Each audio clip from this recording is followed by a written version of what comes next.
Well, Canadians were hit with another interest rate uppercut today after inflationary deficits by this Liberal government are driving up inflation and interest rates. The governor of the Bank of Canada has even said these deficits are driving the higher costs. One mother told the CBC that she signed in to a 1.9% mortgage, variable rate, because she believed the government that rates would be low for long. And now she says, I punch myself on that decision. Why did I listen to these people? Mr. Speaker, how is this mother going to pay the extra $1,000 a month in mortgage payments that they're putting on her back? Hear, hear. The Honourable Minister.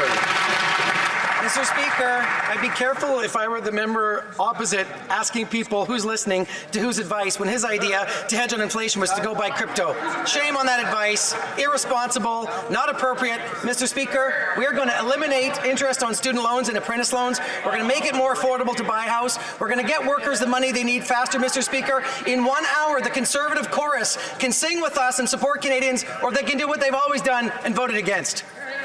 The Honourable Leader of the Opposition. Yeah, we're singing from a very different song sheet than this inflationary government, Mr. Speaker. But you know who else is singing from a different song sheet? The Liberal MP for the Yukon. He's confirmed what Conservatives have been saying all along.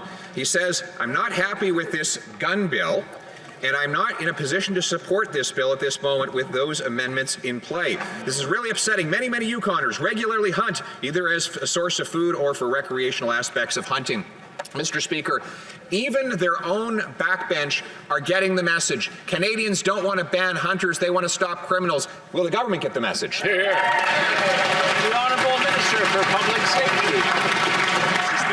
We are doing precisely that, including some of the provisions within the project of law C-21, which will give additional tools to police, including raising maximum sentences to go after hardened gun traffickers, including $450 million to bolster the resources for CBSA to allow them to build on the record number of illegal gun seizures. Those were provisions that the Conservatives either voted against or filibustered.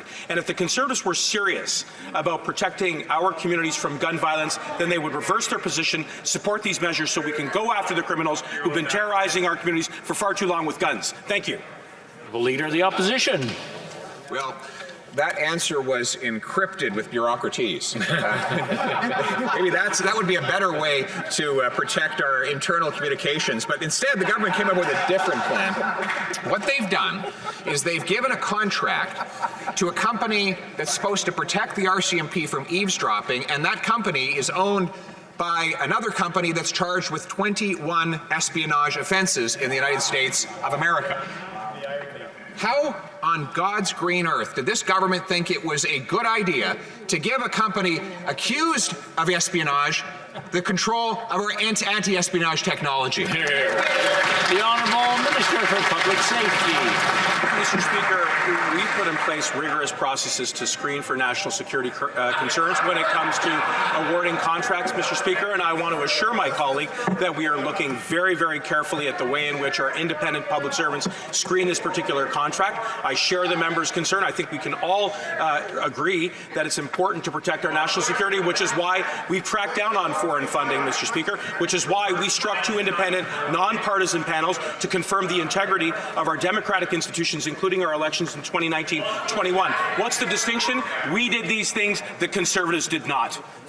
L'honorable député de la Prairie.